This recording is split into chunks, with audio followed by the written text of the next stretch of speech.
உலகத் தமிழர்களுக்கும் தமிழறிந்த மாந்தர்களுக்கும் தமிழன் தொலைக்காட்சியின் வணக்கம். நேயர்களே, இன்று நமது அரசியல் அரங்கம் நிகழ்விற்கு திருமிகு ஆர்ஜி ராஜசேகர் அவர்கள் வருகை தந்திருக்கிறார். இவர் இந்து பறையர் முன்னேற்றக் கழகத்தின் நிறுவன தலைவர். அவரோடு நாம் பேசுவோம். ஐயா வணக்கம். ஐயா வணக்கங்க. உங்களுடைய கட்சி பெயர் இந்து பறையர் முன்னேற்றக் கழகம். ஆமாங்க. இந்த பெயர் ஏன் வைக்க வேண்டும் என்று உங்களுக்கு தோன்றியது? நல்ல கேள்விங்க ஐயா. முன்பு ஒரு காலகட்டத்தில் நான் இயக்கமாக உருவெடுக்கின்ற போது திராவிட பறையர் முன்னேற்றக் கழகம் என்று ஆரம்பித்தேன். திராவிட பறையர் முன்னேற்றக் கழகம் அப்போது இந்த திராவிடம் என்பது தமிழர்களுடைய வரலாற்றை ஆய்வு செய்கின்ற போது திராவிடம் என்று ஒரு சொல்லை நமது தேசிய கீதத்தை தவிர்த்து மீது எங்குமே இலக்கிய பண்புகளில் காணப்படவில்லை. அப்போது திராவிடம் என்கின்ற ஒரு நாடு இருந்ததா என்றால் நிச்சயமாக இல்லை. அப்படி இல்லாத ஒரு திராவிடத்தை திராவிட கொள்கை இதை ஏற்படுத்தி தமிழகத்திலே திராவிட அரசியலை முன்னிலைப்படுத்தி மக்களை தமிழர் என்ற ஒரு அடையாளத்தை அழிப்பதற்காகவே இந்த திராவிட முன்னிலைப்படுத்துகின்றது என்பதை நன்கு அறிந்த பிறகு திராவிடம் ஒரு மாயை, திராவிடத்தால் வீழ்ந்தோமை தவிர எழுந்தவர் இல்லை. அப்போது திராவிடம் என்பது இது முழுக்க ஏதோ தமிழினத்தை ஒடுக்குகின்ற ஒரு சூழ்நிலையாக கருதி அதை அகற்றம் செய்வதற்காக 2014 அன்று சென்னை மயிலாப்பூர் அம்பேத்கர் பாலத்திலே ஒரு பொதுக்கூட்டத்தை நடத்தி அதன் மூலமாக திராவிடம் என்கின்ற சொல்லை அகற்றி இதற்கு முன்பாக இந்து என்கின்ற ஒரு சொல்லை அடையாளப்படுத்துகிறேன் என்று ஒரு விளக்க பொதுக்கூட்டம் நடத்தி அந்த திராவிடத்தை அகற்றம் செய்து இதோ கடந்த நாள் முதல் இந்து பறையர் முன்னேற்றக் கழகம் என்று வருகிறது. அப்போது இந்த இந்து என்கின்ற சொல் முழுமையடையப்பட வேண்டும் என்று சொன்னால் அது வரலாற்று ரீதியாகவும் ஆன்மீக ரீதியாகவும் இது ஒத்துப்போகின்றது. அந்த ஒத்துப்போகின்ற சூழ்நிலையில் தமிழர்கள் ஒரு ஆன்மீகத்தை சார்ந்து ஒரு இலக்கிய பண்புகளை சார்ந்து வளர்ந்து இருக்கின்றார்கள். அதுதான் பண்டைய காலங்களில் சொல்லப்படுகின்ற உண்மை என்று நிலைநிறுத்தி ஒரு ஆன்மீக ரீதியாக இந்த மக்களை தமிழ் தேசியத்தோடு ஒரு ஆன்மீக தொடர்படுத்தி இந்த இயக்கத்தை நடத்தி கொண்டிருக்கின்றன. ஐயா, திராவிடம் அப்படின்றது மாயை அப்படின்னு சொல்கிறீங்க, அதற்கான ஆதாரங்கள் இல்லை அப்படின்றீங்க. இந்துன்றதுக்கு என்ன ஆதாரம் இருக்குது? இந்து என்பதற்கு நிறைய ஆதாரங்கள் இருக்குது. ஏன் நம்ம சிவபுராணத்தை எடுத்துக்கொண்டால் மாணிக்க வாசகர் புராணங்களை எல்லாம் வரலாறாக நினைக்க முடியாது, அதை எடுத்துக்க முடியாது. இல்லை, புராணங்கள் வேறு, வரலாறு வேறு. கண்டிப்பாக இலக்கியங்கள் வேறு. இலக்கியங்களில் இருக்கிறது தொடர்ந்து வருகிறதாக சொல்லலாம், ஆனால் இலக்கியங்களில் இந்துன்றது இல்லை. அப்படின்ற போது ரெண்டும் ஒன்றா தானே இருக்குது. அதுக்கு நீங்கள் தமிழ் பறையர் முன்னேற்ற கழகம்னா கொஞ்சம் ஒத்துக்கக்கூடியதாக இருக்குது. நீங்கள் ஆரியர் திராவிடர் என்ற நேரெதிர் கருத்துக்களில் திராவிடர் என்று தொடங்கி அதற்கு எதிராக ஆரிய அந்த இடத்துக்கு போயிட்டீங்களோ அப்படின்னு இந்த பெயரை வச்சு நினைக்க தோணுது. இல்லை, இந்த ஆரியர் அண்டு இந்து என்பது உண்மையிலேயே நம்ம ஒரு வரலாற்று ரீதியில் இது தொடர்புடைய பெயர்கள் தான். இப்போது ஆரிய வருகை, ஆரியர் அப்படி என்பது இது அந்நிய சக்திகளாக நம்ம கருத முடியாது. இது நம்ம இந்திய மண்ணிற்குள் வேறு ஊன்றி இந்தியர்கள் தான் அப்படின்றீங்க. கண்டிப்பாக ஒரு இந்திய பண்பாட்டில் நீண்ட காலமாக இருந்தாலும் அவர்கள் இந்தியர்கள் தானே. அப்போ ஆரியர் என்ற ஒரு சொல்லாடல் இது வேற்றுமைப்படுத்துகின்ற சொல் அல்லையே. நம்மோடு ஒன்று ஆரியன் என்றால் பொதுவானவன் என்று தான் ஒரு பொருள் கூறுகின்றதை தவிர அது நம்மளை வேறுபடுத்துகிறது. அது ஒரு மனநிலை, அது எல்லாருக்குமே ஒரு மனநிலை. இப்போ எனக்கு ஒரு மனநிலை இருக்கும், உங்களுக்கு ஒரு மனநிலை இருக்கும். அந்த மனநிலையை ஆரியர் திணிப்பாக பார்க்கக்கூடாது. அப்போ ஆரியம் என்பது ஒரு பொது உடைமை, ஒரு பொதுவானவன் என்ற ஒரு கருத்தியலை நம்ம முன்னோக்கப்பட வேண்டுமே தவிர அது இந்த மதத்தை இது ஒரு மதச்சாரல் இல்லை. ஒரு தமிழனுடைய எதிர்ப்பு நிலையில் இந்த ஆரிய பண்பாடை கொண்டு வரக்கூடாது. அதாவது ஒரு புது விளக்கம் கொடுக்குறீங்க. ஆரியர்கள் பொதுவானவர்கள், ஆரியம்தான் சாதி பாகுபாடுகளை ஏற்படுத்தினது, இந்த நால்வருண அந்த கட்டமைப்பெலாம் தான் கொண்டு வந்தது அப்படின்றது வரலாறு. அதை நீங்கள் அது இல்லைன்ற மாதிரி பேசுகிறீங்களே. இல்லை இல்லை, இப்போது இந்த ஆரிய கட்டமைப்புன்னு சொல்கிறீங்களே, எந்த ஆரியர் வந்து எந்த இலக்கிய இதிகாசங்களை படைத்தார்கள்? எந்த இதிகாசங்களை அவருடைய அத்வைத தத்துவத்தை சங்கராச்சாரியார், அதாவது ஆதிசங்கரர் வந்து உருவாக்கினார். அத்வைத தத்துவத்தை தவிர்த்து எந்த ஆரியர்கள் வந்து இந்த 4 கோட்பாடுகளை கடைபிடித்தார்கள்? அவங்க ஒன்றும் பண்ணலையே, அவங்க ஏன் தூக்கி சுமக்கிறீங்க? அதுதான் நீங்க, அதுதான் ஏன் நீங்க வந்து பிரபலப்படுத்துறீங்க? அதை வந்து பிரபலப்படுத்த வேண்டிய அவசியமே இல்லையே. நீங்க ஆரியத்துக்கு ஒரு புதுசா ஒரு பொருள் இலக்கணம் கொடுக்குறீங்களே, பொது உடைமை தத்துவத்தையும் அதையும் சேர்த்து இணைக்கிறீங்களே, அது உண்மையான்னு கேட்குறேன். நான் வந்து பூர்வக்குடி என்கின்ற ஒரு தத்துவத்தை முன்னிலைப்படுத்துகிறேன். நான் முன்னிலைப்படுத்துகின்ற போது வந்து எல்லாம் சமத்துவமாக தான் என்னால் பார்க்க முடியுமே தவிர அதை வந்து வேறுபடுத்தி பார்க்க கூடாது. வேறுபடுத்தி பார்க்கும் என்றால் அது மனநிலையை பொறுத்து தான் நான் வந்து வேறுபடுத்தி பார்க்கல. அவங்க வேறுபடுத்தி காமிக்கிறாங்களே. யார் அப்படி வேறுபடுத்தி காமிக்கிறாங்க? ஒவ்வொரு சாதி ரீதியா இவங்க இந்த சாதி இவங்க இந்த சாதின்னு சொல்றாங்களே. அது யார் சொல்ல வந்தது? யார் சொல்லுகிறார்கள்? யார் சொல்ல? பார்ப்பனர்கள், ஆரியர் தான் சொல்றாங்க. ஆரியர்கள்னு யார் குறிப்பிடுறீங்க? ஒட்டுமொத்தமாக நீங்க குறிப்பிட வேண்டிய அவசியம் இல்லை. ஏன் ஆதிசங்கரர் பார்க்கலாம், ராமானுஜர் நீங்க வந்து முன்னுதாரணம் எடுத்துக்கொள்ளக்கூடாது? இவர்களும் வந்து ஆரியர்கள் நடைமுறையில் இருக்கு. இப்போ ஒரு தலையில குடுமி வைக்கிறது, பூணூல் போடுறதெல்லாம் நாங்கள் தனியானவர்கள், நாங்கள் பார்ப்பனர்கள் அப்படின்னு அவங்க தான் சொல்றாங்க. இல்ல இல்ல, பூணூலுக்கு சொந்தக்காரர்களே வந்து பூணூல் வந்து ஒரு பொது உடைமையானது. ஒரு காலகட்டத்தில் வந்து பறையர்கள் பூணூலுக்கு சொந்தக்காரர்கள். ஏன் நீங்க போடல? அதை நாங்க போடல என்றால் வந்து ஆண்டாண்டு காலமாக நாங்க போட விட மாட்டாங்க அவங்க. அப்படி அது எப்படி சொல்லலாம்? போடுங்க. ஏன் இப்போ வந்து நம்ம ஒரு சகஜானந்தனுடைய நந்தனா குரு பூஜையில் ஒரு 1000 பேருக்கு பூணூல் போட்ட நிகழ்ச்சி வந்து நடந்தது. அந்த நிகழ்ச்சியில் நானும் பங்கு கொண்டேனே. இது அன்னைக்கு மட்டும் இது தொடர் நிகழ்ச்சி தான். இது தொடர்ந்து நடக்கக்கூடிய. நீங்கள் எதை வேணாலும் பேசலாம், ஆனால் இங்கே இருக்கிற நாட்டில் இருக்கிறது சாதி பாகுபாடு இருந்துக்கிட்டே தானே இருக்குது. சாதி பாகுபாடுனாக்கா ஏற்றத்தாழ்வு வந்து பொருளாதார ரீதியில் சொல்ல வரீங்களா, இல்லை பிறப்பின் அடிப்படையில் சொல்ல வரீங்களா? பிறப்பின் அடிப்படையில் இருக்கிறது பெருசாக இருக்குது. அதனால் அதை எடுக்கிறதுக்கு தானே நிறைய சலுகைகள் உரிமைகள்லாம் கொடுக்க வேண்டியதாக இருக்குது. ஆமாம், பிறப்பின் அடிப்படையில் இருக்கிறத தான் ஒழிக்கணும்னு நினைக்கிறாங்க. சரி, பிறப்பின் அடிப்படையில் திராவிட கழகம் பெரியார்லாம் நிறைய வேலை செஞ்சாங்கன்னு சொல்கிறாங்க. இல்லை பெரியார் திராவிட கழகங்கள்லாம் வந்து என்ன வேலை செஞ்சுட்டாங்க? எனக்கு அதுதான் வந்து ஒரு சாதியே சொல்லிக்கிட்டு இருக்கிறவங்களெல்லாம் சாதியை பின்னாடி இல்லாமல் சொல்ல அவங்கவுங்க பெயர்களை மட்டும் சொல்கிற அளவுக்கு வந்திருக்காங்க. இன்னும் எத்தனையோ வேலைகள் செஞ்சுருக்காங்களே. அதாவது கோயிலில் உள்ளே போகிறதுக்கான உரிமைகள் வாங்கி போராட்டம் நடத்துறது, பெண்களுக்கான போராட்டம், இப்படி நிறைய பண்ணியிருக்காங்களே. சரி, இதே வந்து திமுக தலைவர் கலைஞர் வந்து அவருடைய பூர்வீகமான ஓங்கல் கிராமம், ஓங்கல் கிராமத்தில் அவருக்கு வந்து அவர்களுடைய வரலாற்று பின்னணியில் பார்த்தா ஒரு சின்ன இசை வேளார், அதாவது இசை வேளாரில் சின்ன மேளம் பெரிய மேளம் என்று அவர்கள் வந்து ஒரு அதாவது அந்த சமூகத்தை சார்ந்தவர்கள். அப்படி இருக்க சொல்ல அவருக்கு தன்னுடைய சாதி பெருமையை பேசப்பட வேண்டும் என்பதற்காகவே சின்ன மேளம் என்றாலே அவர்கள் வந்து தெலுங்கர் என்று கண்டுபிடிக்கக்கூடிய ஒரு ஒரு கருத்து, ஒரு பண்பாடு, ஒரு முன் உதாரணமாக இருந்தது. அதை வந்து மறைக்கக்கூடிய சூழ்நிலையை பெரிய மேளம் சின்ன மேளம் என்பது இருவரையும் இணைத்து இசை வேளாளர் என்று அவர் வந்து பெயர் சூட்டுகின்ற ஒரு சூழ்நிலை ஏற்படுகின்றது.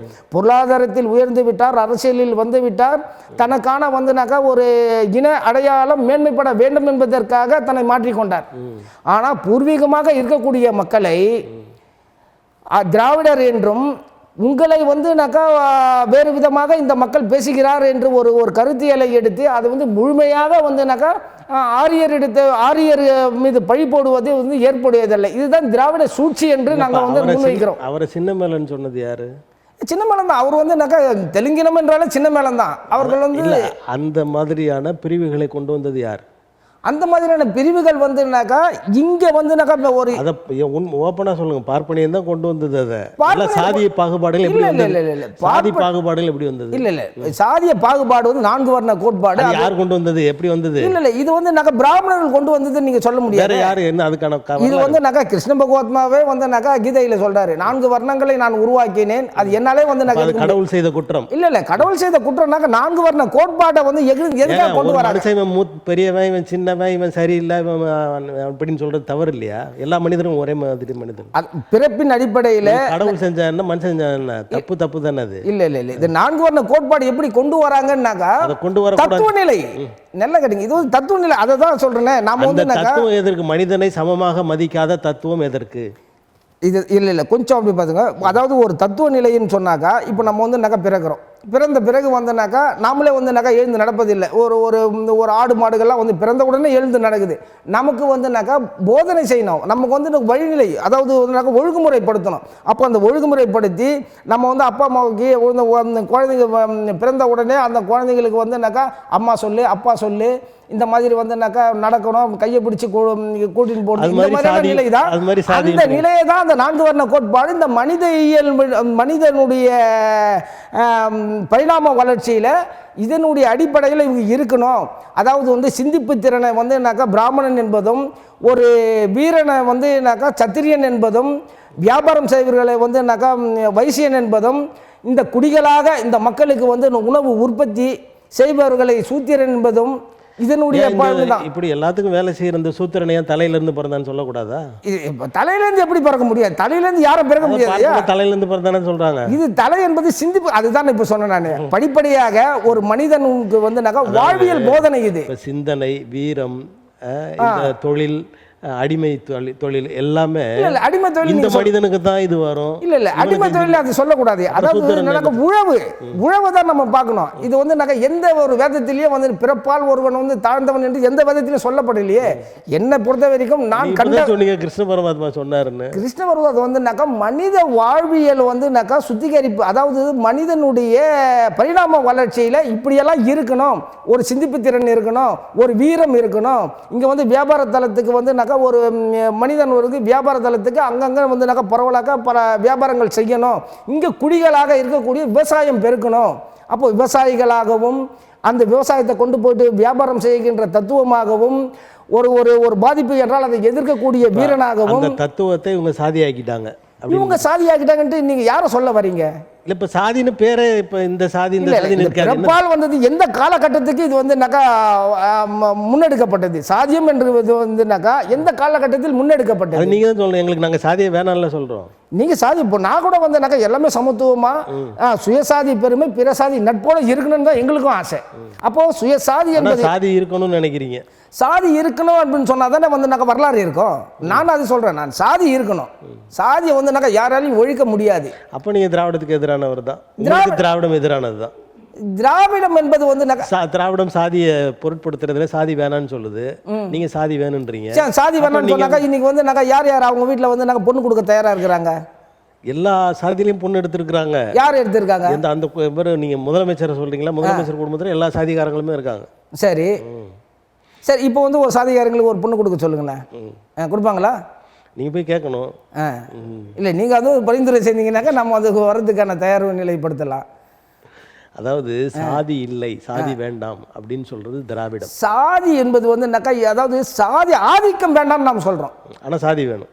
ஆமாம், சாதி இருக்கணும். சாதி இல்லைனாக்கா வந்து நீ யாருன்னு எனக்கு தெரியாது, நான் யாரு, இது கலைஞர் சொன்னது தானே. இது முன்னாடி முதல்வராக இருக்கக்கூடிய தமிழர் கலைஞர். உங்கள் வாய்மொழிப்படி நீங்கள் போகிற வழி சரிதான். ஆமாம், நீங்கள் சரியாக தான் போகிறீங்க. அதாவது சாதி உயர்வு பேச வேண்டாம், நான் சாதி வேணா இருக்கணும், சாதி இருந்தது நல்லதுன்ற மாதிரி தான் பேசுகிறீங்க. அப்போ நீங்கள் இந்து பறையர் முன்னேற்ற கழகம் வச்சுருக்க கரெக்டு தான், அது ஒத்துக்க வேண்டியது தான். அதாவது தமிழர் இந்து இதில் என்ன பாகுபாடு பார்க்குறீங்க? தமிழ் தான் ரெண்டுமே ஒன்று. ஆமாம், ரெண்டுமே ஒன்று தான். இது வந்து தமிழன்னு சொன்னாலே வந்து கலாச்சார பின்புலங்களில் தொடர்புடையவன். பண்டைய காலங்களில் எடுத்துக்கிட்டாலே அவன் வந்து தமிழ் பேசுகின்ற சூழ்நிலைக்கு வர சொல்லி அவன் ஆன்மீகத்தை தொடர்பு கொண்டு தானே வரான். கொஞ்சம் சங்கராச்சாரியார் பற்றிலாம் பேசுனீங்கல்ல, அந்த சங்கராச்சாரியார் தான் சொல்கிறாரு, தெரிந்தோ தெரியாமலோ நம்ம எல்லாம், அதாவது கிறித்தவர், இஸ்லாமியர், பார்சியர் இவங்கெல்லாம் இல்லாத நம்ம மக்களை எல்லாரையும் இந்து என்ற ஒரு வடிவத்தில் கொண்டு வந்து வெள்ளைக்காரன் நமக்கு உதவி செய்து விட்டான் அப்படின்னு சொல்கிறார். அப்போ இந்துன்றது யார்? இல்லை, வெள்ளைக்காரன் சொன்னான்னு இங்கே வந்து வெள்ளைக்காரனுக்கு சொல்லுகின்ற சூழ்நிலையை அவன் உருவாக்குறாங்கட்டாக்கா இது வரைக்கும் வந்து இங்கே இருக்கிறவங்க இது தெரியாமலாம் இருந்தாங்க. அவன் சிந்து வந்து வாயில் நுழையாது இந்து சொல்கிறாங்க. உங்களுக்கு தொடக்க காலங்களில் ஆசீவகம்னு ஒரு மதம் இருந்தது. ஆமாம், ஐயனார் தான் அதுக்கு, அவர் வந்து ஒரு விஞ்ஞானியாக இருந்திருக்கிறாரு, அவர் கடவுளாக வழிபட்டிருக்காங்க எல்லா ஊர்லேயுமே ஐயனார் கோயில். ஆமாம், அவரை விட்டுட்டு எதுக்கு இந்து இதில் இன்னும் ஒரு அந்த சாமி இந்த சாமிலாம் போய் திரியுறீங்க? இல்லை, ஐயனார் என்பது வந்துனாக்கா இது வந்து சிவனுடைய மறு கிளைகள் தான், கிளை தெய்வங்கள் தான். ஐயனாருக்கு பிறகு சிவனை பற்றி பேசியிருக்காங்க. இல்லை நீங்கள் அப்படி சொல்ல முடியாது. அப்போ ஐயனார்னு உருவெடுக்கின்ற போது அதுக்கு முன்னாடி யார் இருந்திருப்பான்னு நம்ம கொஞ்சம் ஐயனார் தான் ஆதின்றாங்க. ஐயனார் எப்படி ஆதியாவாங்க? அதாவது ஐயனார் நல்லா கேட்டுங்க. அப்போ ஐயன் என்றால் தலைவன். நீங்கள் தமிழராக இருக்கீங்க, தமிழ் மேல் பற்று இருக்கு. ஆனால் தமிழர் ஒருவர் இறைநிலைக்கு உள்ளவர், அவருடைய சமயத்தை நம்ம உள்வாங்கி நம்ம பண்ணணுன்றதை விட்டுட்டு யாரோ சொல்கிறத கேட்டு சாதி பிரிவுகளை ஏற்றுக்கிட்டு இந்துன்னு நீங்கள் வந்து செயல்பட விரும்புகிறீங்கன்னு நான் நினைக்கிறேன். அது சரியா? இல்லை, நீங்கள் வந்து இது யாரோ சொன்னது அப்படி இல்லை, தானாக சிந்தித்தது தான் இது. இப்போ தானாக சிந்திக்கக்கூடிய சூழ்நிலை வந்த பிறகு தான் இப்போது இவ்வளோ சமுதாயங்கள் இருக்கின்ற போது பறையர் என்பது சாதி அல்ல, அது ஈசன் மரபு அப்படின்றது வந்து ஒரு தனித்துவ சொல்லு தான் இது. இது வந்து தன்னுடைய ஆற்றலில் தன்னுடைய சிந்தனையில் மலர்ந்த சொல்லு தான் இது. இது வந்து வேறு எங்கேயோ நான் படிச்சுட்டு ஏதோ காப்பி அடிச்சிட்டேன்னு யாராலையும் சொல்ல முடியாது. அப்போது இது சாதி இல்லை என்கின்ற போது நான் வந்து இது சாதி அப்படின்றத வந்து நான் என்னால் விரும்புவேன். எனக்கு வந்து அந்த சாதி ஆதிக்கம், அவர் ஏற்றத்தாழ்வு, ஒரு ஏற்றத்தாழ்வு மனநிலை, ஒரு அகந்தை குணங்கள் இதெல்லாம் இருக்கக்கூடாதுன்னு நம்ம வந்து சொல்ல வரோம். சாதி இருந்தால் தானே ஆதிக்கம்னு ஒன்று வரும். சாதி ஆதிக்கம்னு ஏன் வருது? சரி, மனிதனாவே இருந்துடுறோம் அப்படின்னாக்கா நீங்கள் வந்து இப்போ என்னென்னு கண்டுபிடிப்பீங்க? என்ன கண்டுபிடிக்க? எப்படி கண்டுபிடிப்பீங்க? இப்போ சாதி இருக்கு, அவங்களுக்கு ஒரு முகம் இருக்கு, அதை வச்சு கண்டுபிடிக்க முடியாதா? அது எப்படி கண்டுபிடிக்கும்? இப்போ வந்து இப்போ இஸ்லாத்தில் சாதி இல்லைன்னு நினைக்கிறீங்களா, இல்லை கிறித்துவத்தில் சாதி இல்லைன்னு சொல்ல வரீங்களா? எதுல சாதி இல்ல? பௌத்தத்தில் சாதி இல்லைன்னு சொல்றீங்களா? சாதி இருக்கு, அது வேண்டாம்னு தான் சொல்றேன். நீங்க தான் இல்லையான்னு கேட்கல. இல்ல வேண்டாம்னு சொன்னாக்க உலகம் முழுக்க யாருக்கு ஏற்கின்ற மனநிலை யாருக்குமே இருக்காது சார், யாருக்குமே இருக்காது. நீ எப்படி பார்த்தாலும் வந்துனாக்கா அந்த குடில் கூட நீ வர வேண்டிய சூழ்நிலை ஏற்படும். நாம எல்லாமே ஒரு தாய் பிள்ளைகள் என்றாலும் அண்ணன் தம்பி அப்படின்னா தம்பி புள்ள, அப்பா அந்த அண்ணன் புள்ள, இது வந்து சித்தப்பா புள்ள, இது பெரியப்பா புள்ளன்னு தான் வரும். இப்போ நிறைய பேர் பிறப்பு சான்றிதழ் சாதி இல்லைன்னு வாங்குறாங்க, தெரியுமா? பிறப்பு சான்றிதழ் சாதி இல்லைன்னு வாங்குறாங்க. அப்போ சாதி இல்லைன்னு வாங்கினாக்கா இவங்க வந்து எதில் வந்து மனித இனன்னு அடையாளப்படுத்த போகிறாங்களா? ஏங்க, மனிதன் வேற சாதி வேற. மனிதனுக்குள்ளே நீங்கள் பிரிவுகளை பிரித்து வச்சு தானே சாதியாக சொல்கிறீங்க. எல்லாரும் மனிதர்கள். இப்போ பேசுகிறோம், மொழி வழியாக நம்ம தமிழர்கள் அப்படின்னு சொல்கிறோம், அது நியாயமானது. ஆனால் பிறப்பு வழியாக நீ அந்த சாதி இந்த சாதின்னு சொல்கிறது எப்படி நியாயமாக இருக்கும்? பிறப்பு வழியாக வந்து சொல்லுகின்றது வந்து ஒரு அறியாமையின் காரணமாக அதை சொல்லியிருக்கலாம். சாதி வந்து அறியாமை வச்சுக்கலாமா? சாதி வந்து அறியாமை. சாதி அறியாமைன்னு நம்ம சொல்ல முடியாது. சாதி வந்து ஒரு அறியாமையில வந்து சாதி அப்படின்னு நம்ம சொல்லிட முடியாது. சரி, நம்ம அடுத்த பேசுபவர்கள் வந்து அறியாமைன்னு நம்ம சொல்லலாம். நம்ம அடுத்த இடத்துக்கு போவோம். தமிழ்நாட்டில் அடுத்த ஆண்டு தேர்தல் வரப்போகுது. இப்போ இருக்கிற திராவிட முன்னேற்ற கழகம் உங்களுடைய கருத்துப்படி ஒரு எதிரான கருத்தை கொண்டது. இந்த திராவிட முன்னேற்ற கழகம் ஆட்சிக்கு வரும்னு நினைக்கிறீங்களா? நிச்சயமாக இப்போது போகின்ற பாதையை பார்க்கப்படுகின்ற போது திராவிட அரசியல், அதுவும் திமுக என்கின்ற ஒன்று இருக்குமா என்பது சந்தேக நிலை தானே. ஏன்னா பாமர மக்களிலிருந்து இன்றைக்கு ஒரு சாதாரண போகுதுனாக்கா நான் கிராமத்தை இருக்கின்ற ஒரு சூழ்நிலையை கருத்தில் கொண்டு சொல்கிறேன். ஒரு டாஸ்மார்க்கு கடைக்கு பாதுகாப்பு, ஆனால் இது பணத்தொழில் செய்கின்ற ஒரு பண ஏரிகளுக்கு, பணமரம் ஏறுகின்ற மக்களுக்கு வந்து ஒரு தடை விதிக்கிறாங்க. இந்த டாஸ்மார்க்கால் மனிதன் உடலுக்கு எந்த விதமான ஒரு பலனும் இல்லை. ஆனால் பனைமரத்தில் ஏறுகின்ற அந்த கல், அது பதநீர், இதனால் வந்து மனிதனுக்கு நிறைய சத்துக்கள் நிறைந்தது. இதை வந்து ஒடுக்குகின்ற சூழ்நிலைகளால் கிராமப்புறங்களில் நிச்சயமாக திமுகவுக்கு ஒரு பின்னடைவு இருக்குது. இந்த பின்னடைவு அது மட்டும் அல்லாமல், ஆனால் பின்னடைவுன்னு சொல்கிறது சரின்னு ஒத்துக்க வேண்டியது இருக்குது. ஆனால் இருக்கவே இருக்காது, அழிஞ்சு போகும் திமுகன்ற மாதிரி சொன்னீங்களே, அது வந்து பாரதிய ஜனதா கட்சியோட குரலாக தெரியுது. இல்லை இல்லை இல்லை, இது நிச்சயமாக வந்து இது வந்து கடைசி காலகட்டம் தான். இது வந்து அனுதாப, அதாவது உங்கள் கட்சியில் இந்துன்னு சேர்த்துருப்பதுனால இப்போ இந்த சங் பரிவார் அப்படின்னு சொல்கிறாங்க, இந்து ஜனசேவா, இந்து அது மாதிரியே நிறைய வரும். அதில் நீங்கள் ஒரு பிரிவா? அப்படி ஒன்றும் இல்லையா. இது வந்து இது எல்லாருக்குமே வந்து நம்ம ஊடகவியலாளர்களிலிருந்து இன்னும் இருக்கக்கூடிய எல்லாருக்குமே தெரியும். இது தனித்துவமான வந்து சிந்தனை கொண்ட ஒரு இயக்கமாகத்தான் நான் கொண்டு வந்தேன். ஆனால் பாரதிய ஜனதாவோட கருத்துக்கள் உங்கள் கட்சியில் இல்லை. பாரதிய ஜனதாவுடைய கருத்துக்கள், அவர்கள் பேசுகின்ற கருத்துக்களை நான் பேசியிருக்கலாம். இல்லை நான் பேசுகின்ற கருத்துக்கள் அவர் பேசியிருக்கலாம். அது வந்துனாக்கா பேசுகின்ற கருத்தின் அடிப்படையில் இது வந்துனாக்கா ஒரு ஒன்றுபட்ட இயக்கம் அப்படின்னு நான் முடிவு பண்ண முடியாது, நீங்களும் முடிவு பண்ணிடக்கூடாது. கருத்துக்கள் வந்துனாக்கா சிந்தனை மலர்கின்ற ஒரு சிலதில் ஒன்றா பேசுவீங்க, ஒரு சில எதிரெதிராக பேசியிருக்கலாம் அப்படின்னு சொல்கிறீங்களா? பேசியிருக்கலாம், அந்த மாதிரி கூட இருக்கலாம். ஆனால் இது வந்துனாக்கா அவர்களோடு தொடர்பு அப்படின்றத சிந்தனை ஒன்று. இப்போ கல் இறக்குறவர்கள், அந்த தொழிலில் ஈடுபட்டிருக்கிறவர்கள் திராவிட முன்னேற்றத்துக்கு எதிராக இருக்கிறார்கள். நிச்சயமா அவர்கள் மட்டுமே எதிராக இருக்கிறதுனால இந்த திமுக ஆட்சி கலைந்து விடும் அல்லது அது அடுத்த முறை வராது அப்படின்னு நினைக்க முடியுமா? திராவிட அரசியலை தலைமையேற்ற திமுக அரசு தமிழ் இனத்தின் பாரம்பரிய தொழில் அது. அது இன்றைக்கு நேற்றைக்கான தொழில் அல்ல. இல்லை, அதை செய்கிற மக்கள் குறைவு தானே. அவங்க மட்டும் வாக்களிக்காமல் போனால் திமுக தோற்று விடுமா? அதாவது அவர்கள் மட்டும் பார்க்கக்கூடாது. அதாவது இந்த தமிழ் இனத்துக்கு எதிரான செயல்பாடு இது. இது வந்து தமிழ் இன ஒடுக்குமுறை. இது ஒரு தமிழனுடைய திருவள்ளுவர்லாம் மதுவே வேண்டான்றாரு. அவர் இருக்க சொல்ல வந்து கல் உண்ணாமை கொள்கையை அவர் வந்து கடைபிடித்தவர் தான், இல்லைன்னு சொல்ல. அந்த காலகட்டத்திற்கு அந்த கல் வந்து ஏற்புடையது அல்ல.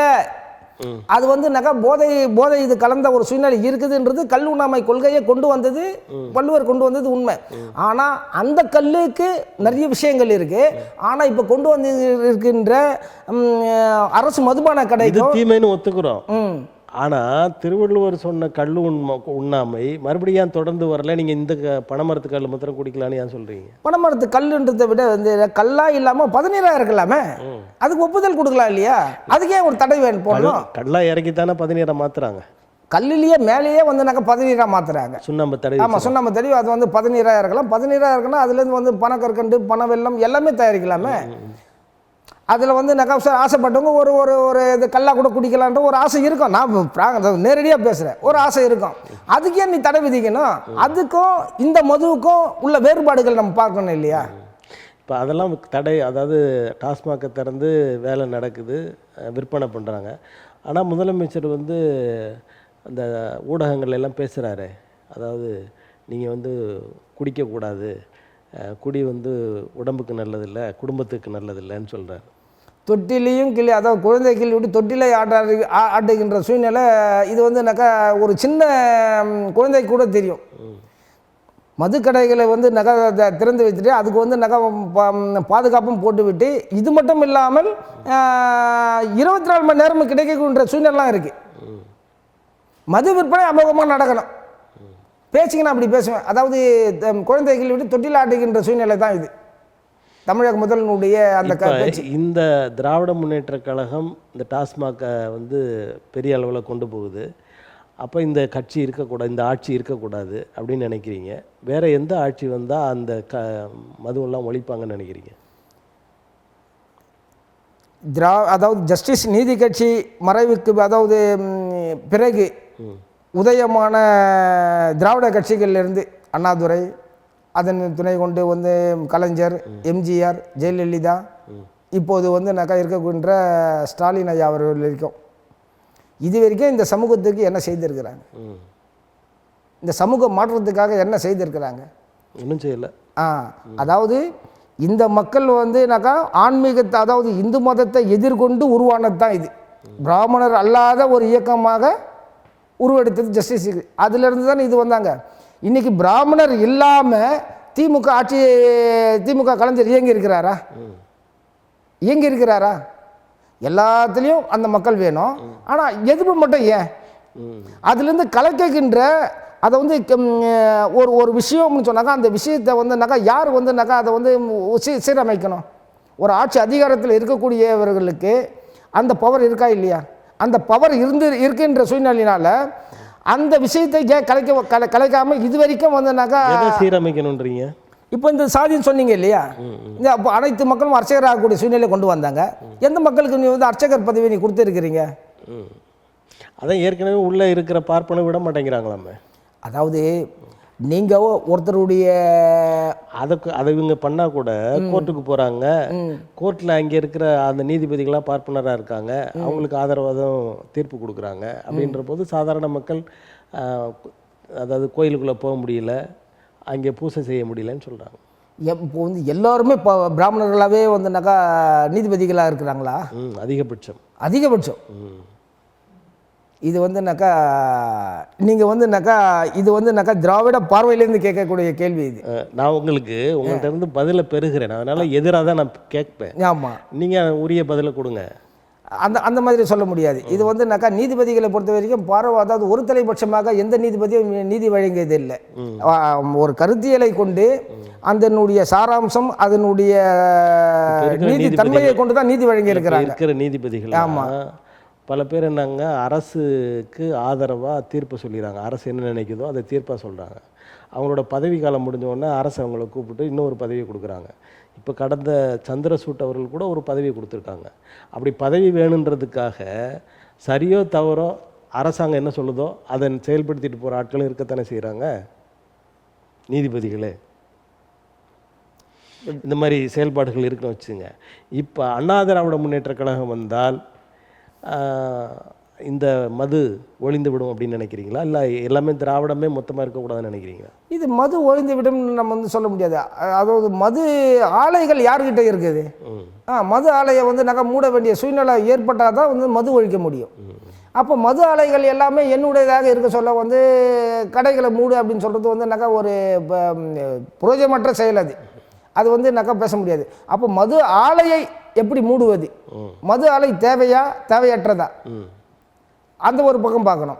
இதனால் அதிமுக வந்ததுனாக்கா இது மூடுவாங்கன்னு கேட்டாக்கா, அதிமுக மூடுவாங்கன்னு கேட்டாக்கா இது அரசுடைமை ஆக்கப்படுகின்ற போதே ஜெயலலிதா அம்மையார் சிந்திச்சிருக்கணும்.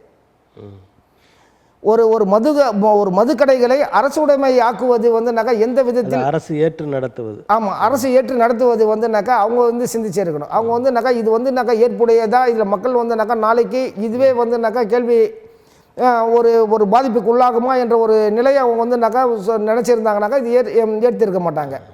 இப்போது அரசுடைமை ஆக்கப்பட்ட பிறகு அதனுடைய வருமானம் பெருந்திரளாக இருக்கப்படுகின்ற போது எந்த அரசும் அதை விட்டு விடாது. ஆனால் மாறாக இதுக்கு இது எல்லாமே மாறணும், பூரண மதுவிலக்கு அமலாக்கம் திட்டம் வேணும் அப்படின்னாக்கா, அப்போ இந்த மதுவிலக்கு இல்லாமல் ஒரு நாடை உருவாக்கணும் அப்படின்னாக்கா கொஞ்சம் யோசிக்கக்கூடிய விஷயந்தான் ஐயா. தமிழ்நாட்டில் ஒரு புதிய வரவாக விஜய் அவர்கள் அரசியலுக்குள்ளே வந்திருக்கிறாரு. அவருடைய நிலைப்பாடு எப்படி இருக்கிறது என்று நீங்கள் பார்க்குறீங்க? அவருக்கு சரியான ஆலோசகர் தேவை. அவருக்கு ஆலோசனை தேவை. ஆமாம், அவருக்கு சரியான ஆலோசகர் தேவை. அவருக்கு இதுக்கு முன்பு படங்களில் நடித்ததை போல மக்கள்கிட்ட நெருங்க முடியாது. மக்கள் பல்வேறான மனநிலை கொண்டவர்கள். இளைய சமுதாயம் என்பது இன்றைக்கு அலைக்கடலான திரண்ட மக்கள் எல்லாமே ஒரு நடிகரினுடைய மோகத்தால் நடிகர் சங்கத்தில் இருக்கக்கூடிய உறுப்பினர்கள் மற்றும் இவருடைய நடிப்பை இவரை நேர்முகமாக பார்க்கப்பட வேண்டும் என்று தான் மக்கள் அலமோதினாலே தவிர இவருடைய கொள்கை பிடிப்பு எல்லாமே நீர்த்து போன கொள்கைகள் தான். இன்றைக்கி இன்றைய சமூகத்தில் ஏற்க முடியாத ஒரு கொள்கைகளை புதுப்பித்து காமிக்கக்கூடிய நிலையை கொண்டு வர்றதை தவிர ஒரு புதிய கொள்கை என்பது அவர்கிட்ட இல்லை. ஏதோ இன்றைக்கு இருக்கக்கூடிய பெருந்திரளான அரசியல் கட்சிகளில் நானும் ஒரு நடிகராக இருந்து என்னுடைய நடிகர் சங்கங்களை ஒன்று திரட்டி கூட்டி காமிக்கக்கூடிய கூட்டமாகத்தான் இதை நான் பார்க்கிறேன். தவிர நடிகர் சங்கத்தை சேர்ந்தவர்களோ அல்லது நடிகர்களோ பெரும்பான்மையாக கலந்து கொண்ட மாதிரி தெரியல. மக்கள் தான் அவரை பார்க்கணுன்ற, நீங்கள் சொல்கிற மாதிரி அவரை பார்க்கணுன்னு கூட வந்திருக்கலாம். ஆனால் நடிகர் சங்கத்திலேருந்து அவருக்கான ஆதரவு அப்படி இல்லையே. இல்லை, நீங்கள் இதை ஒரு நல்லா கொஞ்சம் டீப்பாக பார்க்கணும். அதாவது ஒரு மாற்றம் தேவை அப்படி என்பது மக்கள் மத்தியில் நிறைவாக இருக்குது. அப்போது விஜய் வந்தால் கொடுப்பாரா அப்படின்றா, விஜய்க்கான அந்த தகுதி வாய்ப்பு இருக்குதான்னு முதல்ல நம்ம பார்க்கணும். இப்போ நீங்கள் தொடங்கும் போது நல்ல ஆலோசகர்கள் வேணும் அப்படின்னீங்க. அப்போ இவர் நல்லா தான் பண்ணுறாரு, இவர் நல்லவர், இவருடைய செயல்பாடுகள் மாற்றமாக இருக்குது, அதுக்காக ஆலோசனைகள் தேவை அப்படின்னு சொல்கிற மாதிரி எடுத்துக்கலாமா? அதை இல்லை, நீங்கள் அப்படி எடுத்துக்கினாலும் உண்டு, அப்படி இல்லைன்னா அதுக்கு மாற்று கருத்தும் இருக்குது. இவர் சரியான ஒரு ஆளுமைக்குள்ளே வரணும், ஒரு பேச்சாற்றல் வேணும், ஒரு வரலாற்று மக்களை முன்னெடுக்கின்ற வரலாற்று விஷயங்கள் நிறைய இவர் சேகரிக்கணும். மக்களை ஒரு ஆளுமைக்குள்ளே கொண்டு வரணும். இது ஏதோ நம்மளுக்கு நடிகருக்கான ஒரு சங்கங்களின் பிரதிநிதிகளாக இருக்கக்கூடியவர்கள் ஒன்று திரட்டி இருக்கிறாரே தவிர பாமர மக்கள்கிட்ட இருந்து ஒன்றும் நெருங்கலை. இப்போ பாமர மக்கள் என்ன, இப்போ பாமர மக்கள்னாக்கா அரசியலிருந்து ஒரு முற்போக்கான சிந்தனை இருக்காங்க தெரியுமா. இப்போ அவங்க என்ன நினைக்கிறாங்க, ஒரு புதிய மாற்றம் தேவை. இப்போ முற்போக்கு சிந்தனைன்னு சொன்னீங்கன்னா ஒரு குறைவானவங்க தான் இருப்பாங்க. ஆமாம், அதிகமான பேர் அந்த சிந்தனையில் இருக்க மாட்டாங்க. இப்போ இந்த அதிகமான பேர் வாக்களித்தால் இவர் முதலமைச்சராக இருப்பார். இந்த முற்போக்கு சிந்தனையில் கொஞ்சம் பேர் எதிர்த்து ஒன்றும் பயன் இல்லையே. இல்லை, இப்போ இளைய தலைமுறையெல்லாம் முற்போக்கு சிந்தனை தானே. அவங்களுக்கு வந்து இப்போ என்ன வந்து கொள்கையின் அடிப்படையில் அவங்க இருக்கிறாங்க. அவங்க தான் ஒரு ஆதரிக்கிறாங்க. அதுதான் சொல்கிறேனே. இப்போ வந்து கொஞ்சம் நஞ்ச பேர் கொஞ்சம் வந்து ஆதரிச்சிருக்கிறாங்க. இன்னும் முற்போக்குவாதிகள்லாம் வந்து அரசியலுக்கும் இதுக்கும் அப்பாற்பட்டவர்கள் இருக்காங்க தெரியுமா. எதுவுக்கும் வந்து செவி சாய்க்காதவர்கள். அவர்கள் வந்து ஒரு புதிய மாற்றம் தேவை. அப்போ வந்து அலைக்கடலென திரளுகின்ற மக்களை பார்த்து கூட இவர்களுக்கு வந்து ஒரு வாய்ப்பை கொடுக்குகின்ற சூழ்நிலை இருக்குது. ஏன்னா அந்த வாய்ப்பு வந்துனாக்கா அன்புக்குரிய நம்ம விஜயகாந்த் அண்ணனுக்கு அது கிடைச்சது. அந்த வாய்ப்பு அதுக்குள்ளே வந்துனாக்கா அவர் அதை கொஞ்சம் கடவுள் அவரெல்லாம் ஒரு முதலமைச்சராக வந்திருந்தா ஏற்றிருப்பீங்களா நீங்கள்?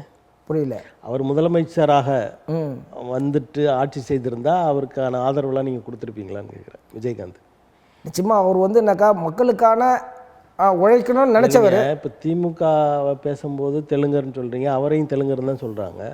அப்படின்ற போது அவர் வந்திருந்தால் அதை நீங்கள் ஏற்றுக்கொள்வீர்களா? இப்போ திராவிட பாரம்பரியமே வந்து நம்மளை ஆளுமை செய்கின்றவர்கள் எல்லாருமே வந்து தெலுங்கர், மலையாளிகள், கன்னடர்கள் தான் நம்ம சொல்கிறோம். ஆனால் இவர்களுக்கு முன் உதாரணமாக அவர் திகழ்ந்தார். அவர் வந்து அந்த ஒரு அவர் மதுரையில் பிறந்தார், மதுரையிலே வளர்ந்தார். அவர் இது வரைக்கும் தெலுங்கு பேசினார், தெலுங்கு மாதிரி காமிச்சிக்கல, அவர் தெலுங்கு மாதிரி காமிச்சிக்கல. ஆனால் மக்களோடு மக்களாக இன்றைக்கும் வந்து ஒரு நல்ல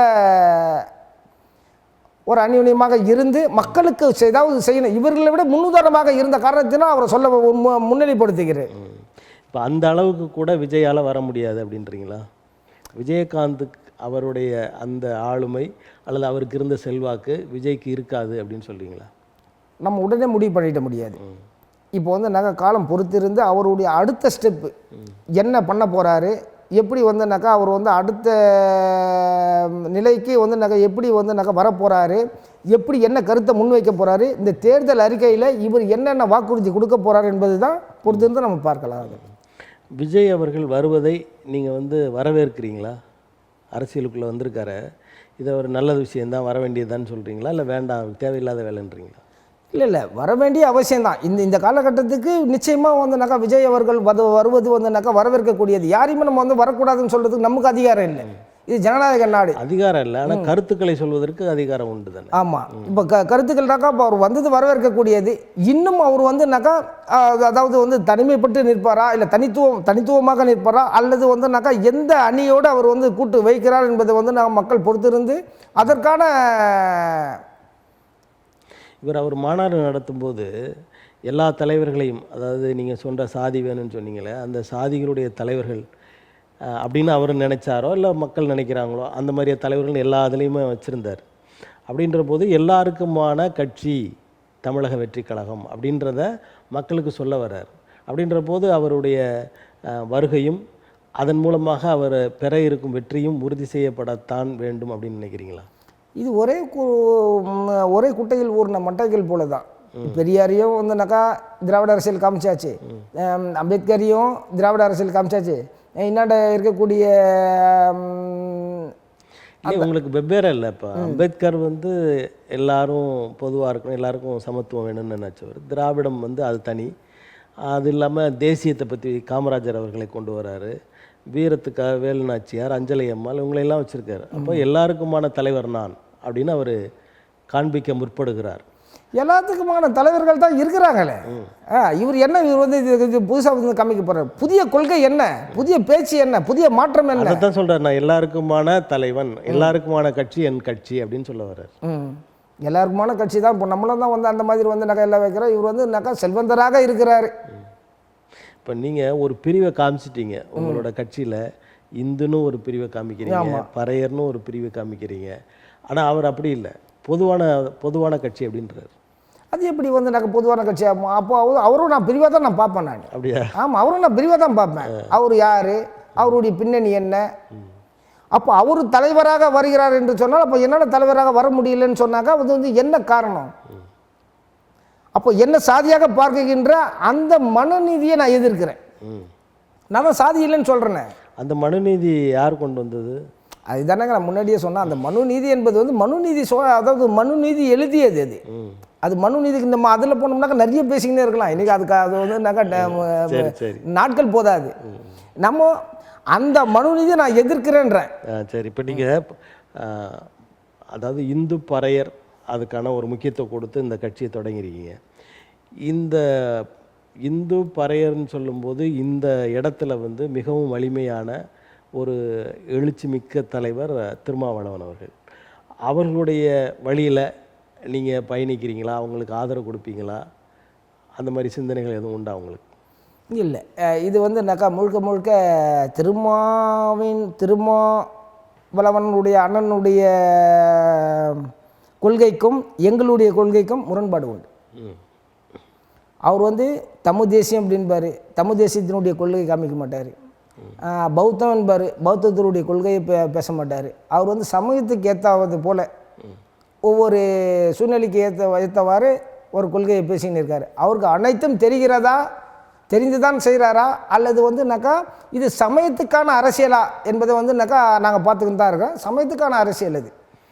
அவர் வந்துனாக்கா ஒரு சில விஷயங்களுக்கு ஒருநிலை கோட்பாடோடு இயங்கினால் நம்ம வந்து இன்னாரும் சொல்லலாம். அவரும் வந்துனாக்கா இப்போ பொதுமக்கள்கிட்ட ஒரு கருத்து கணிப்பு நடத்துனீங்கன்னா பட்டியலின மக்களில் ஒரு சிறப்பான தலைவர், மிகவும் அறிவு சார்ந்த தலைவர் அப்படின்னா எழுச்சி தமிழரை சொல்லுவாங்க. அது உண்மைதான், அதை நீங்கள் மறுக்க முடியாது. அப்படிப்பட்டவர் வந்து சமயத்துக்கு தகுந்த மாதிரி பண்ணுறாரு அப்படின்னு சொல்கிறது எப்படி நியாயமாக இருக்கும்? இல்லை, அதில் வந்துனாக்கா நான் உடன்படுறேன். அது வந்துனாக்கா சிந்தனையிலையும் பேச்சிலையும் ஆற்றலிலும் ஆளுமையிலும் சிறந்தவர். அதில் வந்துனாக்கா அப்படிப்பட்ட ஒரு நபர் நம்ம தமிழராக பட்டியலின தலைவராக இருக்கும்போது அவரை பின்பற்றுவதில் உங்களுக்கு ஏன் தயக்கம்? அவரை பின்பற்ற வேண்டிய அவசியம் இல்லை. அவர் பின்பற்றாத ஒரு காரணத்தில் தான் நாங்கள் தலைவர் ஆகிறோம். நீங்கள் தலைவர் ஆகணுன்றதுக்காக அவரை அப்படி இல்லை. நாங்கள் தலைவராக ஆகணும், அந்த கொள்கை பிடிப்பு எனக்கு சரியில்லை என்பதற்காகத்தான் ஒரு இயக்கத்தை நாங்கள் வந்து உருவாக்குறோம். அந்த கொள்கை பிடிப்பு இருந்திருந்தால் அவராவது தமிழகம் முழுக்க கட்சியை கொண்டு சேர்த்துருக்கிறாரு. 2 நாடாளுமன்ற உறுப்பினர்கள், 4 சட்டமன்ற உறுப்பினர்கள், அந்த நிலையில் இருக்கார். நீங்கள் அவருடைய கருத்தின்பால் மாறுபட்டு என்ன சாதனை செய்தீர்கள்? நல்ல கேள்வி. இப்போ வந்து என்னக்கா தமிழக அரசு இந்த மக்களினுடைய மேம்பாட்டு நிதி 1000 கோடி ரூபாவை திருப்பி அனுப்பியிருக்கு. பாராளுமன்ற உறுப்பினராக இருக்கக்கூடியவர், சட்டமன்ற உறுப்பினராக இருக்கக்கூடியவர் யார் இந்த கேள்வியை கேட்கணும்? சட்டமன்றத்தில் கேட்கக்கூடிய கேள்வி தானே இது. ஏன் கேட்கல? அப்போ அவரை வந்து நான் வந்து ஆதரிக்கக்கூடிய சூழ்நிலை இருந்தேன்னா அப்போ இந்த மக்களுடைய மேம்பாட்டு நிதி போனதுக்கு நான் உடன் போகணும் இல்லையா? இப்போ நீங்கள் அவர்கிட்ட இதை பற்றிலாம் கேட்டிருக்கீங்களா? கண்டிப்பாக நான் நிறைய வந்து விமர்சனங்கள் செய்திருக்கேன். ஏன் நீங்கள் கேட்கல? இந்த வந்து இந்த மக்களுடைய பிரதிநிதிகளாக போகக்கூடியவர்கள், சட்டமன்றத்தில் இருக்கக்கூடிய உறுப்பினர்கள் ஏன் இந்த கேள்வியை எழுப்பல? அப்போ இந்த மக்களுக்கான நிதி இருந்திருந்தாலும் இப்போ வந்து எத்தனையோ முறை, அதாவது இது ஒரு முறை இல்லை, பல முறை வந்து திருப்பி அனுப்பப்பட்டிருக்கு. இந்த மக்களுக்கான மேம்பாட்டு நிதியை பொது நிதியாக போட்டு செலவிடப்பட்டிருக்கு. இதெல்லாம் ஏன் செய்தது? அப்போ இந்த மக்களுடைய மேம்பாட்டு நிதிக்கு ஒதுக்கப்படுகின்ற நிதியை வந்து திருப்பி அனுப்புகிறாங்க அப்படின்னு சொன்னாக்கா இந்த மக்களுடைய பிரதிநிதிகளாக போகின்ற எம்எல்ஏ எம்பிகள் என்ன பண்ணுறீங்க அப்படின்னு கேள்வி எழுப்பியிருக்கோம். அப்போ இதில் தான் நாங்கள் முரண்படுறோம். இப்போ அரசியலில் இப்போ 2026 தேர்தலில் எந்த அணிக்கு அல்லது எந்த கட்சிக்கு நாங்கள் ஆதரவு அளிப்போம் அப்படின்னு சொல்ல வரீங்க? இன்னும் சில மாதங்கள் இருக்குது. இந்த மாதங்களில் முற்பட்டால் நாங்களே சுயேட்சையாக நிற்பதற்கான வாய்ப்பை பெருகுவோம். கடைசி நேரத்தில் பார்த்துக்கலாம், தேர்தல் அறிவிக்கும் போது பார்க்கலாம். ஆமாம். இப்போ இப்போதுள்ள சூழ்நிலையில் எந்த முடிவும் எடுக்கல நீங்கள்? இப்போ இந்த சூழ்நிலையில் வந்துனாக்கா யார் கூடயோ வந்துனாக்கா எந்த அணி கூடயோ வந்துனாக்கா நமக்கு வந்து இருக்கிறவங்க யாரும் சரியில்லைன்னு சொல்ல முடியாது. அவங்களுடைய பாதையை கண்காணிச்சுக்கின்னு இருக்கோம். இந்த மக்களுக்கான வந்து சரியான முன்னெடுப்பு இருந்தால் அவர்கள் நாங்கள் ஆதரிக்க தயங்க மாட்டோம். நீங்கள் தமிழ் தேசியம் பேசுகிறாரு ஆனால் செயல்படுறதில்ல அப்படின்னு திரும்ப அவர்களை சொன்னீங்க. தமிழ் தேசியத்தை செயல்படுத்துவது என்பது இல்லை, தமிழ் தேசியம் என்பது என்னென்னு நினைக்கிறீங்க நீங்கள்?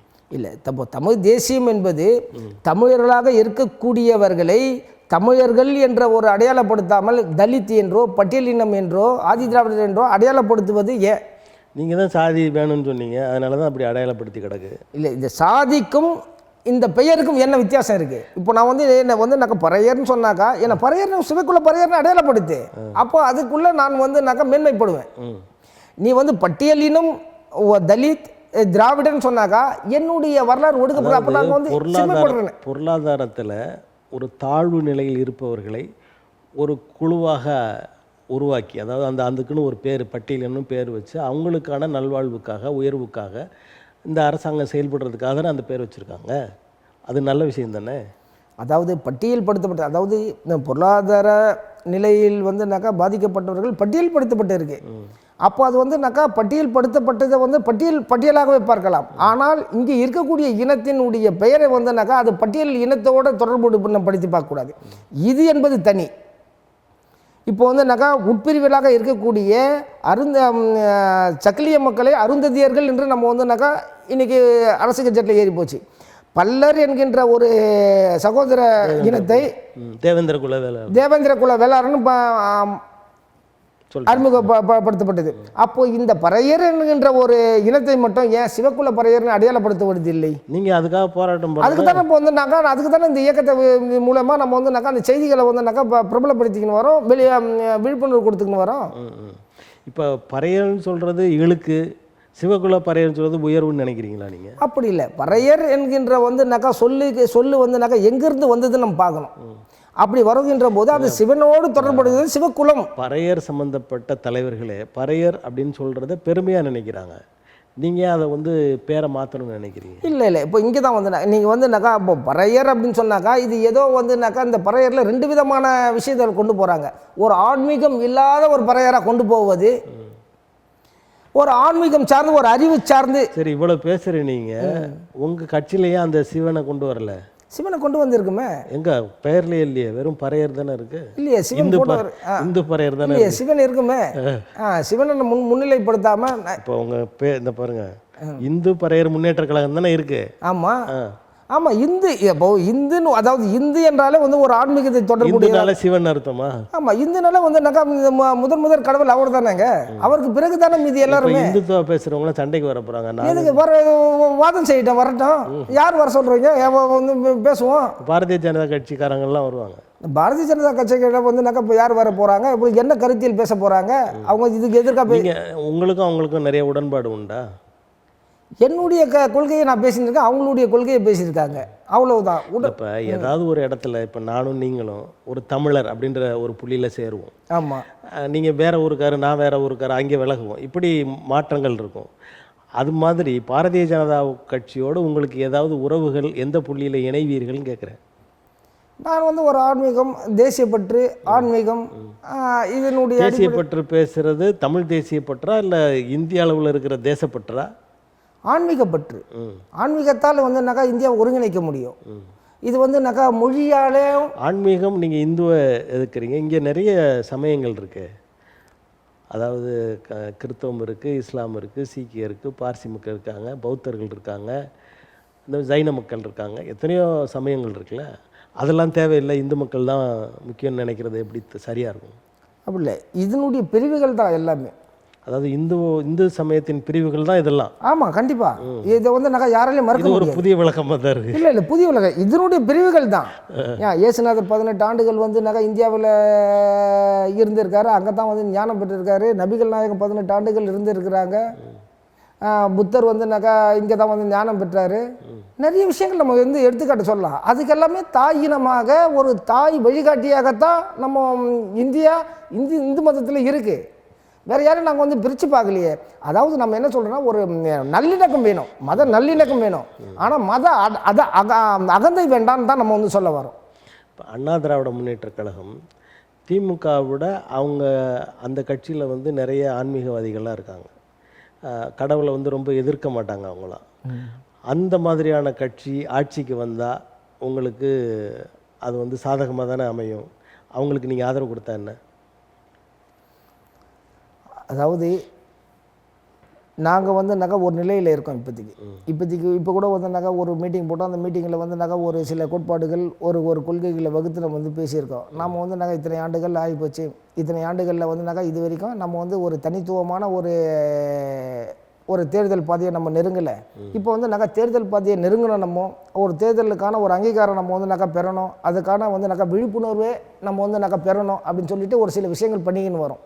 இப்போது நாம் வந்து அவங்ககிட்ட கேட்குறோன்னு சொன்னாக்கா ஏதாவது ஒரு ஒரு ஒரு வகையில் எங்களுக்கு வந்து ஒரு சீட்டோ ஒரு 2 சீட்டோ கொடுங்க அப்படின்ட்டு ஒரு ஒரு பரிந்துரை செய்வோம். அதுக்கான வந்து அவங்க வந்து செவி சாய்த்தாங்க அப்படின்னாக்கா அவங்களோட நல்லூர் வைக்கலாம். இல்லைனாக்கா இதர 2 காலம் நாங்கள் வந்து பயணிச்சிட்டோம். ஒரு தனித்துவமான இப்போ அண்ணா திராவிட முன்னேற்ற கழகம் உங்களுக்கு தொகுதியை ஒதுக்கி கொடுத்தா அங்கே போய் சேர்றதுக்கு தயாராக இருக்கீங்க? சேர்றதுக்காக இல்லை, நாங்கள் வந்து அவங்களோட இணைந்து பணி செய்வோம். அதுவும் திராவிட கட்சி தானே? அது திராவிட கட்சினாலும் வந்துனாக்கா அது வந்து ஒரு இப்போ நீங்கள் முன்னாடி சொன்ன மாதிரி ஒரு ஆன்மீகத்துக்கு எதிராக இல்லாமல் ஒரு ஒரு கட்சியாக நாங்கள் அதை பார்க்க. நீங்கள் ஆன்மீகம் சொல்கிறீங்க, ஆன்மீகம் வந்து ஒரு அன்பு வசப்பட்டது அப்படின்னா அது நியாயம். ஆனால் இப்போ இருக்கிற ஆன்மீகம்லாம் அடுத்த சமயத்துக்காரனை வெட்டு குத்துன்ற மாதிரிலாம் இருக்குது. நீங்கள் அவன் வரக்கூடாது அப்படின்ற மாதிரியான ஆன்மீகம் நிறைய இருக்குது. அந்த ஆன்மீகத்தை சொல்கிறீங்களா, இல்லை எல்லாரும் சமம் என்ற ஆன்மீகத்துக்கு நீங்கள்?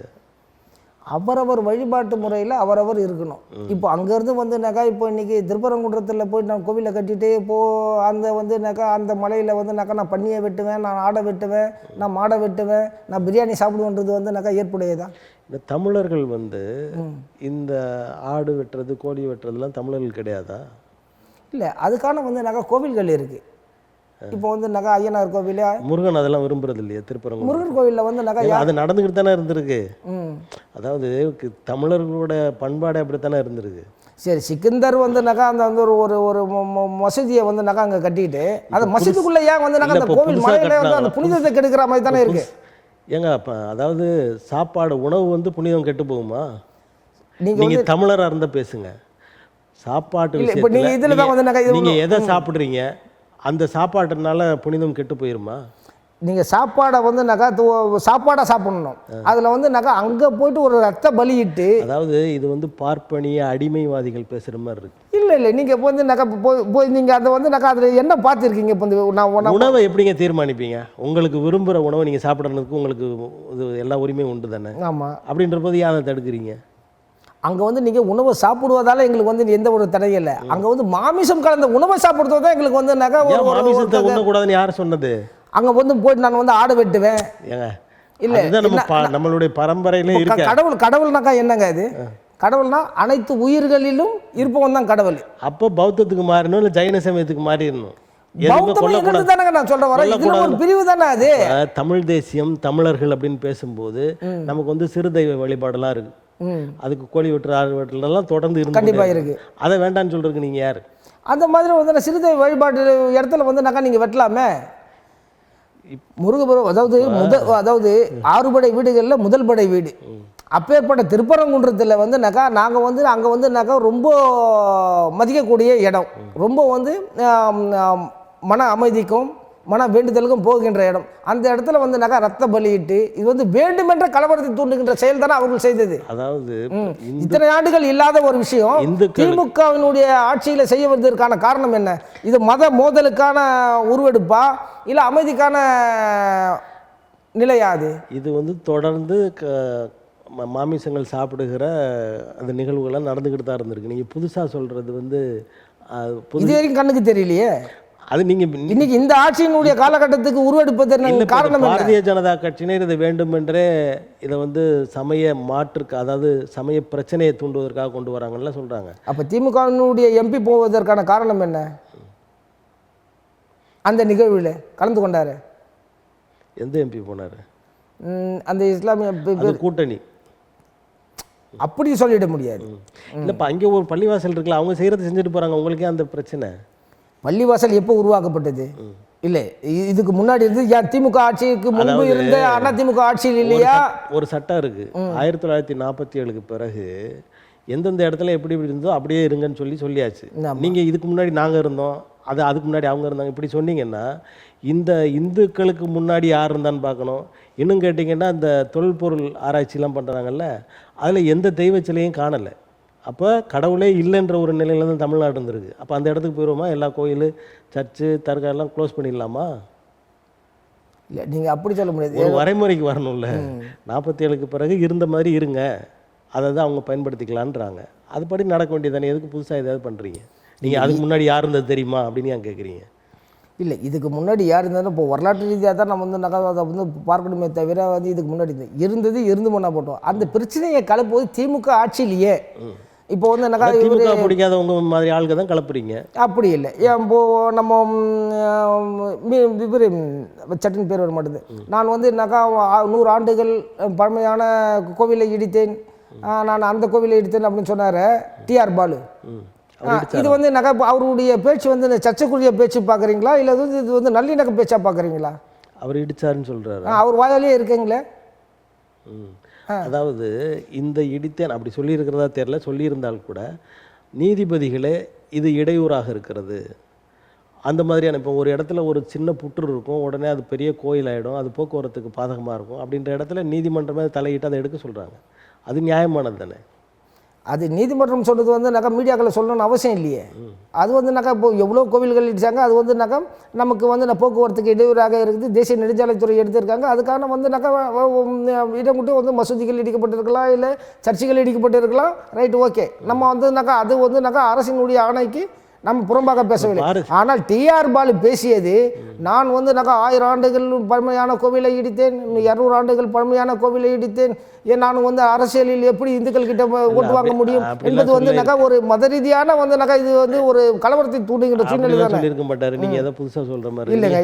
இப்போ பாரதிய ஜனதா கட்சியினர் உங்களை வந்து கூட்டணிக்கு அழைக்கிறார்கள் அப்படின்னா நீங்க என்ன முடிவெடுப்பீங்க? அது அந்த நேரத்தில் பார்க்கக்கூடிய விஷயம். எந்த நேரத்தில் என்ன முடிவு? இந்த நேரத்தில் கூப்பிடும்போது வந்து நம்ம பார்க்கலாம். கூப்பிடும் போதில் உங்ககிட்ட சொல்கிறேன், அப்போ வந்து கேள்வி கேட்கலாம். அதாவது அவங்களோட நீங்கள் இணைந்து பயணிக்கக்கூடிய வாய்ப்புகள் இருக்கான்னு கேட்குறேன். இருக்கலாம், இல்லாமலும் போகலாம். அது அந்த நேரத்தை பொறுத்துதுங்க ஐயா. சரி, உங்களுடைய அமைப்பு எந்தெந்த மாவட்டங்கள்லாம் இருக்குது? சென்னையில் வந்து பிரபலமாக இருக்குது. இப்போ நம்ம போயிருக்கக்கூடிய செங்கல்பட்டு மாவட்டங்களில் குறைஞ்சபட்சம் வந்து ஒரு 5000க்கு மேற்பட்ட உறுப்பினர்களை வந்து அங்கே சேர்த்துருக்குங்க ஐயா. இப்போ ஒரு தொகுதியில் வெற்றி பெறணும்னா ஒரு குறைந்தது ஒரு 1 லட்சத்துக்கிட்டத்தில் வாக்குகள் வேணும். நீங்கள் 5000-6000 பேரை வச்சுக்கிட்டு எப்படி நீங்கள் வந்து தேர்தலில் நிற்கணும்னு நினைக்கிறீங்க? இப்போ தானே ஐயா நான் வந்து செங்கல்பட்டு மாவட்டத்துக்கு சென்னையை விட்டு போயிட்டு வந்து ஒரு 8 ஆண்டுகள் தான் இருக்குது. இந்த 8 ஆண்டுகளில் இவ்வளோ பெரிய எழுச்சிக்கு வருவதே வந்து மிகப்பெரிய கடினமான உழைப்பு தான். நான் இந்த கடினமான சூழ்நிலையில் இருந்தும் இப்பேற்பட்ட வந்து ஒரு எழுச்சிக்கான போயின்னு இருக்கிறேன். அது மேலும் மேலும். ஆமாம், உங்களை மாதிரியே தமிழ் தேசியம் பேசுகிற சீமானவர்கள், அவரோட கட்சியோட நீங்கள் கூட்டணி வைக்கிறதுக்கான வாய்ப்பு இருக்கா? சீமானுடைய கட்சியோட வந்து கூட்டணி வைப்பது என்பது வந்து ஏற்புடையதில்லை. ஏன்னா சீமானம் வந்து இன்னைக்கு விடுதலை புலிகளை வந்து அவர் ஆதரிக்கிறார் என்று சொன்னால், விடுதலை புலிகள் வந்து தமிழ் தேசிய கோட்பாடு கொண்டவர்கள். ஆனால் இலங்கையிலே மலையக தமிழர்கள் அப்படி என்கின்ற ஒரு பிரிவு இருக்குது. அந்த மக்களுக்கு இவர் வந்து போராடலை. அப்பேற்பட்ட கொள்கையை தமிழகத்தில் வந்து கொண்டு வராங்க. அவர் பிரபாகரன் ஐயா போராடலைன்னு சொல்லாதீங்க. ஏன்னா அவரே தலைவர் மேதகு பிரபாகரன் அவங்களே என்ன சொல்கிறாங்கன்னா, மலையக தமிழர்களுக்கும் இதுதான் தாய்நாடு அப்படின்னு ஒரு பேட்டியில் சொல்லியிருக்கார். அதில் அங்கே வந்து இருக்கக்கூடிய 9 மாகாணங்கள், 9 மாகாணங்களில் வந்து ஒரு சிறிய கிராமம் மட்டும் இப்படி வந்து தமிழர்களுக்கு சொந்தமானதாக மாற முடியும். அது வந்து அங்கே வந்து தமிழ் ஈழம் கேட்பது தவறு அப்படின்னு நினைக்கிறீங்களா? தமிழ் ஈழம் கேட்கலாம். அதாவது தமிழ் ஈழம் என்பது இலங்கையை முழுமைப்படுத்தி ஆதரிக்கிறதுனால சீமான் வேண்டாம் அப்படின்னு நினைக்கிறீங்களா நீங்கள்? அப்படி நம்ம வந்து பார்க்க முடியாது. ஆனால் அந்த சீமானோட ஏன் சேர மறுக்கிறீங்க, வேண்டாம்னு நினைக்கிறீங்க? சீமானோடு வந்துனாக்கா எனக்கு வந்து அவருடைய பேச்சோ அவருடைய செயல்பாடுகளோ நல்லா வந்து பிடிக்கும். அதில் வந்து ஒரு மாற்று கருத்து இல்லை. இருப்பினும் வந்துனாக்கா அவருடைய செயல்பாடுகள் வந்து தமிழகத்தில் வேறு ஒன்றுனாக்கா ஒரு தீவிரவாத அமைப்பாக மாறுமோ அந்த அச்சம் என்ற ஒரு அச்சம் இருக்குது. நன்றி. உங்களது கருத்துக்களை தமிழன் தொலைக்காட்சி வாயிலாக மக்களுக்கு தந்தமைக்கு எங்களது நன்றி.